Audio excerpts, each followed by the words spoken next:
Hey guys, make sure you stay until the end. We'll explain about common mistake people make when replacing fuses and relays that can end up you spending quite a bit of money on diagnostics tools, parts that you may not need. Make sure you stay until the end.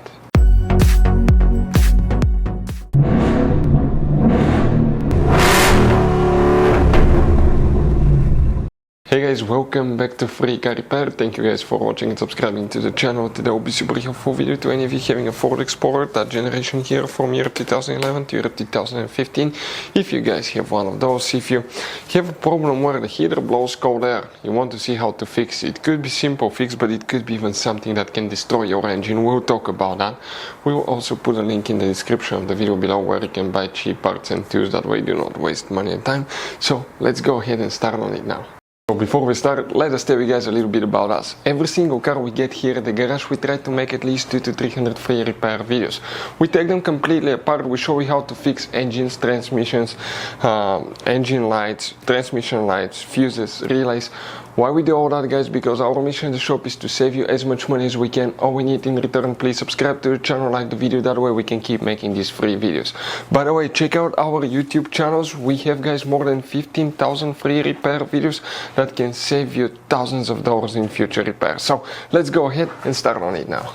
So if the heater, guys, blows cold air, what can cause that? Multiple things, but first you want to check is your fuses, relays for the heater and the climate control system, because it could be simple fix. We'll be working two different fuse boxes, then we'll explain what else can cause it.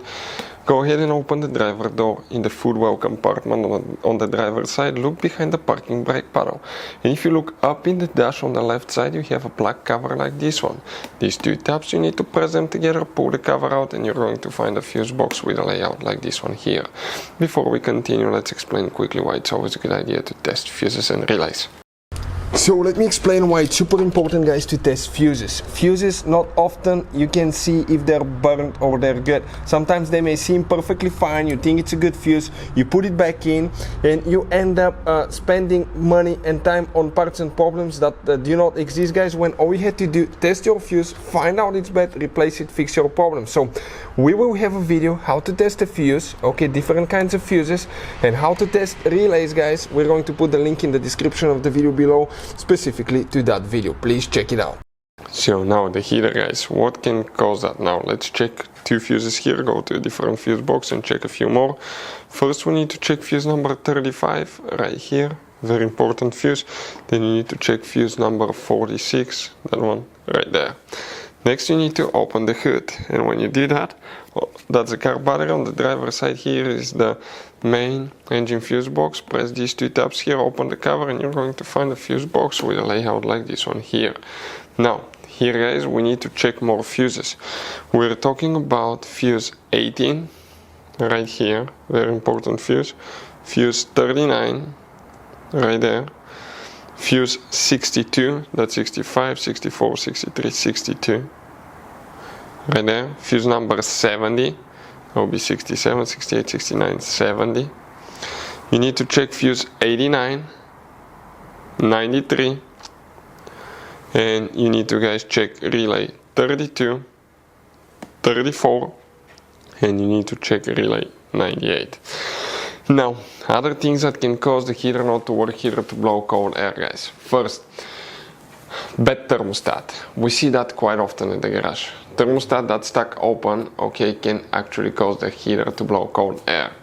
Now, that can actually even cause your engine to overheat at some point, and a malfunctioning thermostat can practically result in destroying your engine.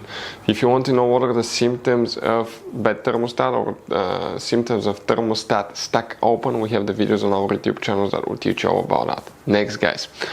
You tested the thermostat. By the way, it's not complicated to test thermostat. For any of you that want to see it, we'll have the video on the channel.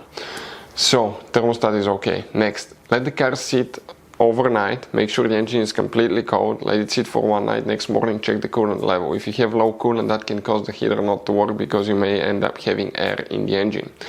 If you recently, guys, rebuilt, removed anything, replaced, such as thermostat, radiator hose, radiator itself, water pump, anything that involved draining the coolant, you need to bleed the cooling system. If you do not bleed the cooling system on these new vehicles, when you add coolant, you're going to end up having an air pocket that can overheat, destroy your engine, and that air pocket might be stuck in the heater core, and that's why the heater doesn't work.